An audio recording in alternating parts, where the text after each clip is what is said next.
Hello everyone. तो आज हम लोग नेक्स्ट क्यू कार्ड करने वाले हैं। डिस्क्राइब एन इंग्लिश क्लास और lesson that you enjoyed. There are 4 cues. First one is what was taught in the class. Second, when did you take the class. Third, where it was. And the last one is what did the teacher do that made you enjoy it. So here is the sample answer. Let's read the first paragraph. Undeniably, language helps us express our feelings and thoughts. Among all languages, English has become more dominating linguistics around the world. As a result, increasingly people are devoting time to study English as a second language. In fact, in many nations, it is included in the school curriculum to teach this language to children from a young age. So, here I am going to talk about a fascinating lesson that was given by my favorite English teacher in the classroom. तो इसमें मैंने बताया कि इस बात को deny नहीं किया जा सकता कि लैंग्वेज हमें हेल्प करती है अपनी फीलिंग्स और थॉट्स को एक्सप्रेस करने के लिए। सभी लैंग्वेजेस में से इंग्लिश को सबसे ज़्यादा डोमिनेटिंग लैंग्वेज माना जाता है पूरे वर्ल्ड में, क्योंकि यही सबसे ज़्यादा कह लो कि कॉमन लैंग्वेज है जो ग्लोबली यूज़ की जाती है। तो रिजल्ट के तौर पे ज़्यादा से ज़्यादा लोग अपना टाइम स्पेंड कर रहे हैं इस लैंग्वेज को लर्न करने के लिए। इनफैक्ट कई नेशंस में तो इसे स्कूल सिलेबस में भी ऐड किया गया है ताकि बच्चे अपनी यंग एज यानी कि छोटी एज से ही इस लैंग्वेज को लर्न करना स्टार्ट कर दें। तो यहाँ पे मैं एक इंटरेस्टिंग लेसन की बात करने जा रही हूँ जो कि मेरी फेवरेट इंग्लिश टीचर ने दिया था क्लासरूम में। If my memory serves me right, back when I was in my primary school, our English teacher explained us about the tenses, which are an essential part of grammar that tells us how an action relates to the flow of time. तो मैंने starting में एक phrase use किया है, if my memory serves me right. इसका मतलब है अगर मुझे अच्छे से याद है तो पहले जब मैं प्राइमरी स्कूल में थी मेरी इंग्लिश टीचर ने हमें एक्सप्लेन किया था, समझाया था कि जो टेंसेस हैं वो बहुत ही ज़्यादा इम्पॉर्टेंट एलिमेंट यानी कि पार्ट, वो बहुत ही ज़्यादा इम्पॉर्टेंट पार्ट है ग्रामर का, जो हमें ये बताता है कि हम अपने एक्शंस को कैसे टाइम के साथ रिलेट करते हैं। To be honest, I had butterflies in my stomach when I heard that there are 3 basic tenses: present, past, and future. Then these 3 have 4 different forms, which means there are 12 major tenses that we had to learn so that we could learn to express ourselves correctly, because without tenses it is not possible. सच बताऊं तो ये मैंने next idiom use किया है, butterflies in my stomach, जिसका मतलब ये है कि मैं नर्वस थी।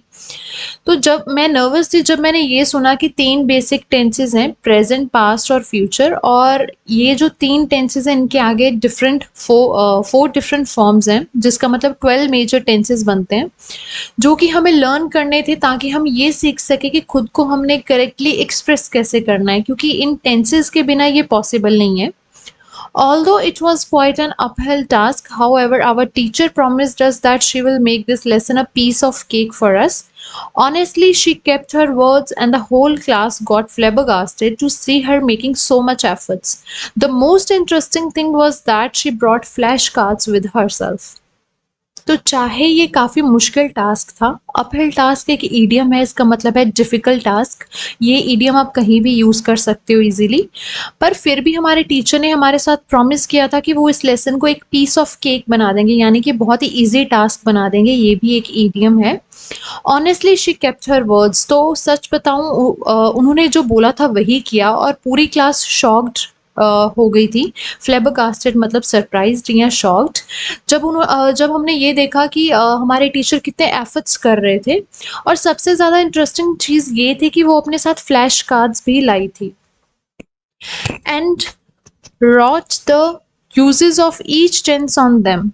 Then she picked a tense of the day and we practiced creating sentences for that one tense on each day. Moreover, she also used the method of storytelling, and truly this was an excellent exercise for learning sentence structure. Last but not least, our whole class participated in the quizzes made by our teacher.